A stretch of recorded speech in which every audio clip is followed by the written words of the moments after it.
Hey guys, this is Austin, and in front of me is something just a little bit unusual. These are iPods, and no, not some relic from the mid-2000s. These are iPods that you can go out and buy today. But the question is, why? To start with, we have the Ipod Touch, and this is probably going to be the most familiar. It is very much based on the iPhone, just with less phone stuff.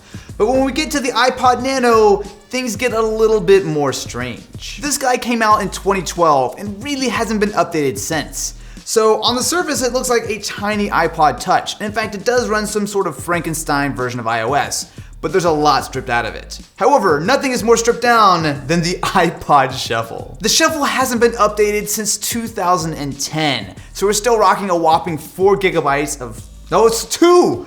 It's 2 gigabytes, what? I thought this was 4. This just seems like such a relic of a different time. To be fair, at $50, the Shuffle is about one of the cheapest Apple products that you can buy, but it just seems so weird that this is still on sale in 2017. Inside, we get the actual Shuffle itself. And you know what? I don't think I've ever actually tried one of these. I know I used to have the second gen, which was still the square guy, but it was a little bit bigger. There we go.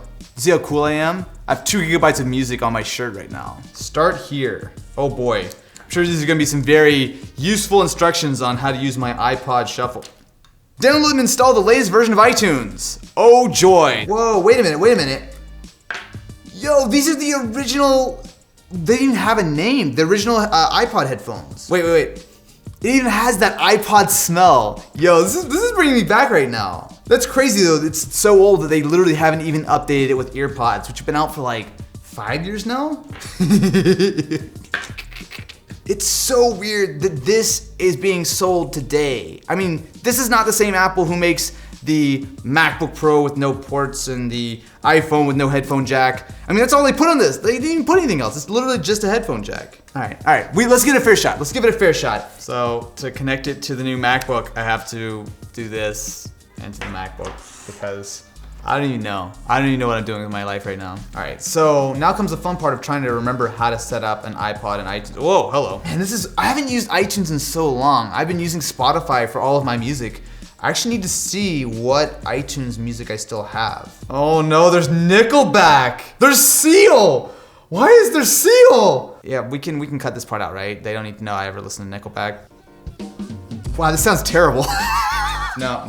Okay, so these might have been okay back in the iPod days. These sound awful. I forgot how bad these sound. I feel like they were fine back in the day, but even like new earpods sound a lot better. One of the real advantages of the Shuffle, and I feel like the only reason why I could think of someone actually buying it today, is the fact that, especially if you're like working out or something. Yeah, I get it. It's kind of cool. They've been making it forever, but like, I really can't think of any reason why you should buy one of these in 2017. Moving all the way up to 2012, we have the Ipod Nano. Now, I gotta say the Nano has a little bit of a sweet spot in my heart. This is my very first iPod. I remember back in the day, it was so cool.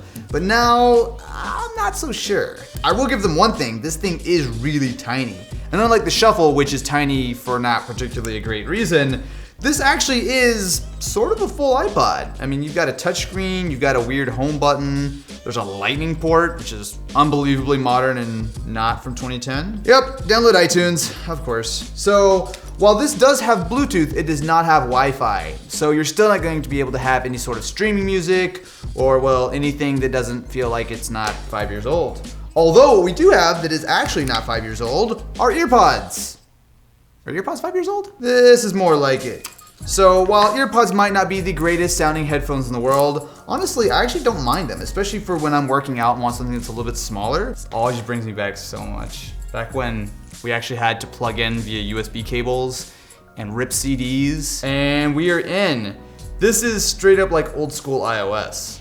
So we've got the blue icons, we can swipe back. You've actually got radio. I mean, I'm not so sure how often the radio is gonna be super helpful, but since this is the only form of streaming music to your iPod, it actually works out pretty well. It's just a little crunchy.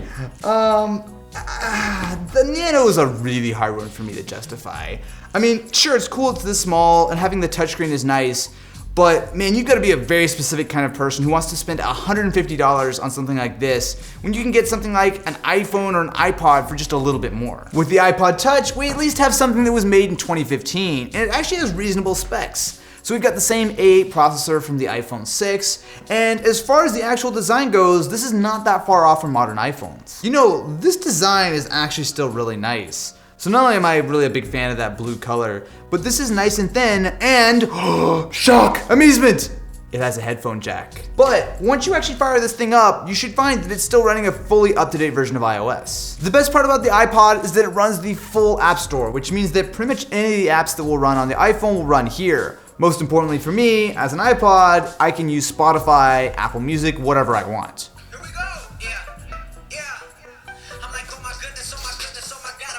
Okay, so while this does have a speaker that the other iPods lack, it's not exactly great. But that's where the earpods come in. That sounds a lot better. Still not a huge fan of earpods, but the nice thing about the Ipod Touch is that it actually has a reasonable amp and DAC inside. Nothing crazy, but if you want to listen to some proper headphones, so much better.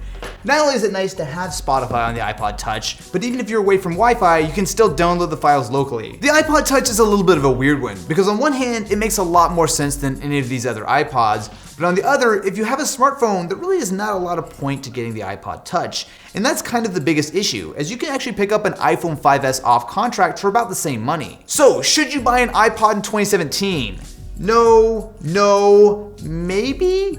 I feel like while the Ipod Touch does make some sense in the lineup, it is really crazy that Apple still sells this entire range of iPods. But what do you guys think? What was the last time you used an iPod? Let me know in the comments below, and I will catch you in the next one.